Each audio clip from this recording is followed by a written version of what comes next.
అందరికీ నమస్కారం.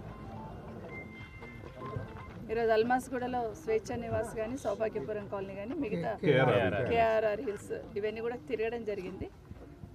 గతంలో ఉన్న కార్పొరేటర్స్ ఇక్కడ కోఆర్డినేట్ చేసుకుంటూ కొన్ని వర్కులు పెట్టిన సందర్భంలో వాటిని పూర్తి చేయాలనేది ఒకటి. ఒక 1 year నుండి కూడా స్వేచ్ఛ నివాస్లో కానీ అట్లాగే సౌభాగ్యపురంలో కానీ డ్రైన్ వాటర్తోని చాలా సఫర్ అవుతూ ఉన్నారు. అంటే 1 సంవత్సరం నుండి రోడ్డు మీదనే డ్రైన్ పోతూ ఉంటే చాలా ఇబ్బంది పడుతున్న సందర్భంలో గతంలో మనం ఎస్ఎన్డిపి నాలా ఒకటి పెట్టున్నాము. ఈ ప్రభుత్వం వచ్చిన దగ్గర దాన్ని ఆపడం వల్ల మళ్ళీ ఇబ్బంది అయ్యి దాన్ని ఒక 1 year నుండి ప్రాసెస్ చేస్తూ ఉంటే ఇప్పుడు శాంక్షన్ తీసుకోవడం జరిగింది.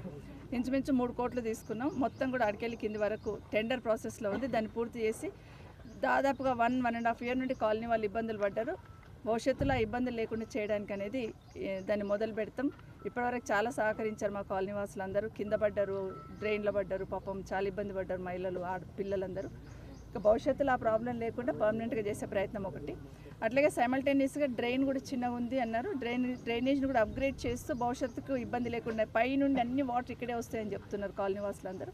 కాబట్టి డ్రైన్ కూడా ఒకసారి ఈ బాక్స్ నాల కంప్లీట్ అయిన తర్వాత డ్రైన్ కూడా అప్గ్రేడ్ చేసి దాన్ని కూడా పూర్తి చేస్తే ఇంకా భవిష్యత్తులో ప్రాబ్లం అనేది లేకుండా ఉంటుంది కాలనీస్కి. అదొకటి. రెండవది, బడంపేట మున్సిపల్ కార్పొరేషన్లో గతంలో కార్పొరేషన్ ఉన్నప్పుడు కొన్ని వర్కులు తీర్మానాలు చేస్తున్నారు. కానీ మధ్యలో జరిగిన చిన్న ఇబ్బందితోని వర్కులన్నీ ఆగిపోవడంతో మళ్ళీ కమిషనర్ గారితో మాట్లాడి వర్కులన్నీ ఎట్టి పరిస్థితులలో కావాలి, కాలనీలో అవసరం ఉండే పెట్టున్నారు, ఏ కార్పొరేటర్ అయినా ఉండనియండి, అవసరానికి కాలనీ వాసులకు అనుకూలంగా పెట్టున్నారు. కాబట్టి ఆ వర్కులన్నీ ఇవ్వండి. మళ్ళీ జిహెచ్ఎంసీలో మేము కొత్త ప్రపోజల్ పెట్టాలంటే చాలా టైం తీసుకుంటుంది. ఆ బడ్జెట్ రిలీజ్ చేయమని కమిషనర్ గారిని అడగడం జరిగింది.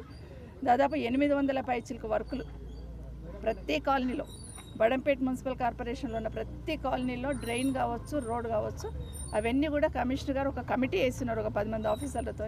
అన్ని ఎంక్వైరీ అయిపోయినాయి. ఇప్పటికీ వాళ్ళు సబ్మిట్ చేస్తున్నారు. తొందరలో ఆ వర్కులన్నీ కూడా టెండర్ పిలుస్తాము.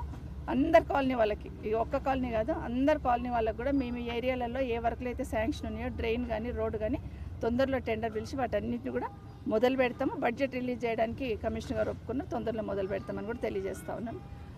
ప్రధానంగా ఇప్పుడు వర్షాకాలం కాబట్టి చాలా కాలనీస్లలో ఇబ్బంది అనేది వస్తూ ఉంటుంది.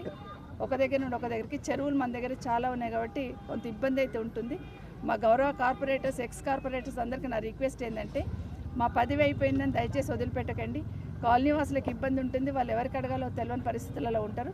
దయచేసి మీరే కాలనీ వాసులతో టచ్లో ఉండి వర్షాకాలంలో వాళ్ళకి ఇబ్బంది లేకుండా చూసుకోమని మా గౌరవ ఎక్స్ కార్పొరేటర్లందరినీ విజ్ఞప్తి చేస్తా ఉన్నాను.